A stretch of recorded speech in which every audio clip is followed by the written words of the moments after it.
একটা নেকিতে যখন হাসরের ময়দানে বান্দার কম পড়ে যাবে, নেকির পাল্লা আর মিজানের পাল্লা যখন নেকি আর বদির পাল্লা সমান হয়ে যাবে, আল্লাহ পাক ডাক দিয়ে বলবেন, যাও গোলাম, একটা নেকির প্রয়োজন, নেকির পাল্লা তাহলে ঝুঁকে যাবে, জান্নাতে টিকিট পেয়ে যাইবা, জান্নাতে চলে যাবা।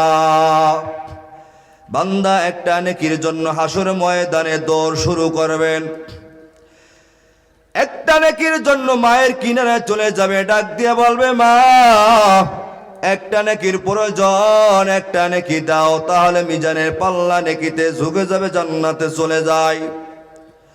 দুনিয়াতে কত কষ্ট করেছো, খাবার না খাইয়া আমাকে তুমি খাওয়াইছো, লোকমা বানাইয়ে বানাইয়ে আমার মুখে লোকমা তুলিয়ে দিয়েছ।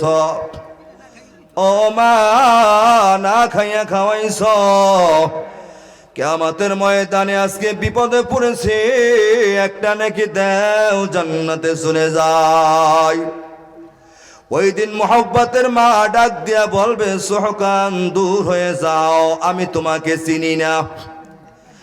কারণ কিয়ামতের ময়দানটা এমন কঠিন আকার ধারণ করবে, কেউ কাউকে চেনার কোনো সুযোগ থাকবে না, বড় পেরেশান। বান্দা দৌড়াইয়া বাবার কিনারায় হাজির হয়ে যাবে, ডাক দিয়া বলবে, বাবা একটা নেকি দাও, জান্নাতে চলে যাই। দুনিয়ায় মাথার ঘাম পায়ে ফেলায় মানুষ করেছো, কত কষ্ট করে আমাকে বড় করেছেন, একটা নেকির জন্য আজকে বড় পেরেশান, বাবা নেকি দেবে না। ভাই ভাইয়ের কিনারায় চলে যাবে, ভাই ভাইকে একটা নেকি দেবে না। বোনের কিনারায় চলে যাবে, বোন একটা নেকি দে, জান্নাতে চলে যায়, বোন ওদিন নেকি দেবে না। কেউ কাউকে হাসরের ময়দানে একটা নেকি কেউই দেবেন, একটাই কারণ সবাই পেরেশান। আমার নেকি যখন ওজন করা হবে, যখন নেকিতে কম পড়ে যায়, তখন আমি আবার নেকি কোথায় পাইয়া যাই, কতক্ষণ ঠিক কিনা? আজকে হায়াতের সময় আছে, আপনারা আমার জবান দিয়ে যদি একবার মাত্র বলি আলিফ, সাথে সাথে আমল নামায় 10টা নেকি জমা হয়ে যায়, বা 10টা নেকি জমা হয়ে যায়, তা 10 নেকি জমা হয়ে যায়। তারপরে ইখলাস অনুযায়ী মহব্বতের সাথে কলিজার মধ্যে মায়ার মহব্বতের ভালোবাসা নিয়ে যদি কেউ আলিফ বা তাসা পড়ে, 10 নেকি তো আছে। আল্লাহ বলেন বিগৈরি হিসাব, আমি আল্লাহ কোটি কোটি নেকি তোমার আমল নামায় দিয়ে দেব। জোরে বলেন সুবহানাল্লাহ। আজকে জবান আছে, এ জবান দিয়া যখন সুবহানাল্লাহ, আলহামদুলিল্লাহ, আল্লাহু আকবার ধ্বনি দিয়ে এত নেকি আল্লাহ দান করেন, কল্পনা করবার পারবেন না। এ জমিন থেকে আসমান পর্যন্ত পুরা ফাঁকা জায়গা নেকিতে ভরপুর হয়ে যায়। আরো আসতে বলেন, আরো জোরে বলেন। আপনি কি মনে করতেছেন এই প্যান্ডেলের ভিতরে যতগুলো জায়গা, এতগুলো নেকি হইলে আমার জন্য তো যথেষ্ট? কিন্তু মান ক্বালা সুবহানাল্লাহ, মান ক্বালা আলহামদুলিল্লাহ, মান ক্বালা আল্লাহু আকবার তামলাউল মিজান। 7 আসমান যদি মিজানের একটা পাল্লায় চড়াই দেওয়া হয়, মিজানের একটা পাল্লা ভরবে না, এত বড় পাল্লা আল্লাহ হাজির করবেন।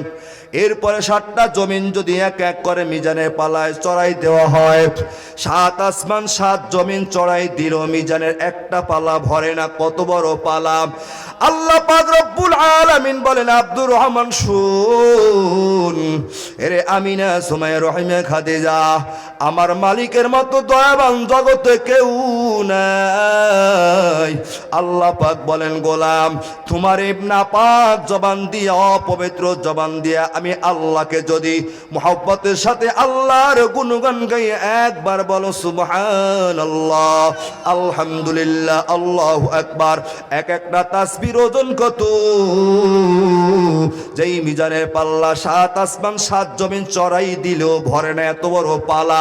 তোমার আমার জবান থেকে এক একটা তাসবিহ দেখতে যদি ছোট, নেকিতে মিজানের পাল্লা ভরপুর হয়ে যায়।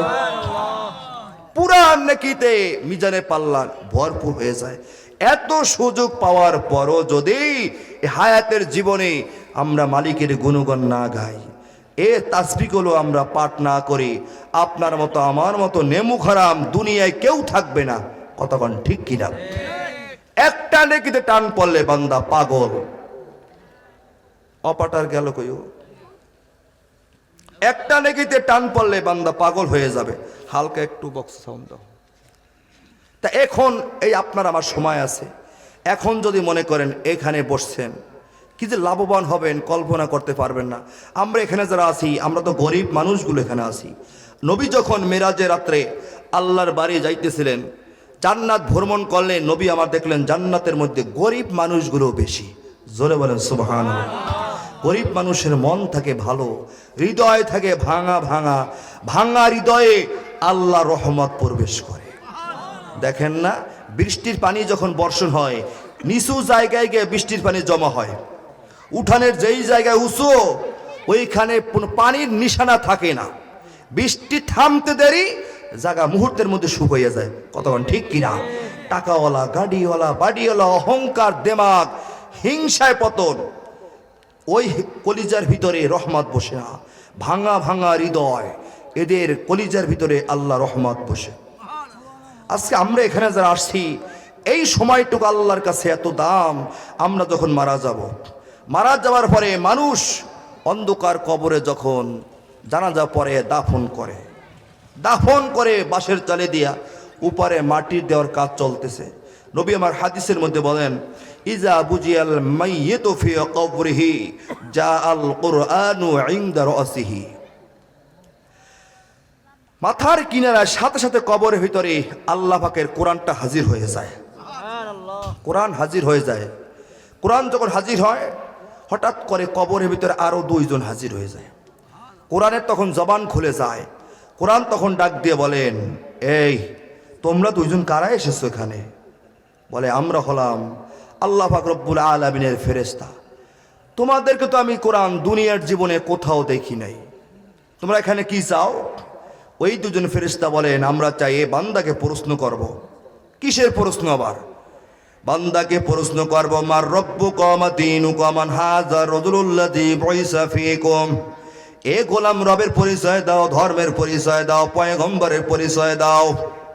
কবরের মধ্যে রাজা বাদশাকে তিনটা প্রশ্ন করা হবে, গরিবকে তিন প্রশ্ন, এমপি মন্ত্রীকে তিন প্রশ্ন। কতক্ষণ ঠিক কিনা? অন্ধকার কবরে তিন প্রশ্নের সম্মুখীন আমাদের সকলের হতে হবে।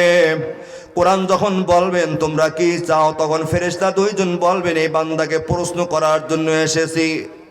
কোরআন তখন বলবেন, তোমাদের প্রশ্ন বন্ধ করে দাও।